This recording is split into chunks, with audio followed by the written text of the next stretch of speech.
আমাদের দেশে জেলা রয়েছে 64টা। এর মধ্যে 49টা জেলা রেল নেটওয়ার্কের সাথে যুক্ত হয়ে পড়ছে অলরেডি।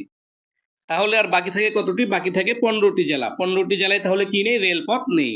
আমরা একটু লক্ষ্য করব, বরিশাল বিভাগে টোটাল জেলা আছে 6টা, আর এই 6টা জেলার ভিতরে 6টা জেলাতেই রেলপথ নেই। তাহলে যদি প্রশ্ন করা হয় দেশের কোন বিভাগে কোনো রেলপথ নেই, অ্যান্সার হবে বরিশাল। চট্টগ্রাম বিভাগে জেলা আছে 11টা। এর মাঝে এই 4টা জেলায় লক্ষ্মীপুর, রাঙ্গামাটি, বান্দরবন ও খাগড়াছড়ি কোনো রেলপথ নাই। ময়মনসিংহ বিভাগের শেরপুর জেলাতে রেলপথ নাই। ঢাকা বিভাগের মানিকগঞ্জ জেলাতে রেলপথ নাই এবং খুলনা বিভাগের 3টা জেলাতে সাতক্ষীরা, মাগুরা, মেহেরপুরে রেলপথ নাই। যদি প্রশ্ন করা হয় নিচের কোন জেলাতে রেলপথ নাই, তাহলে আমরা দেখতে পাচ্ছি এখানে 15টা জেলা দেওয়া আছে। আর এটা মনে রাখতে পারবো আমরা খুব ভালোভাবেই।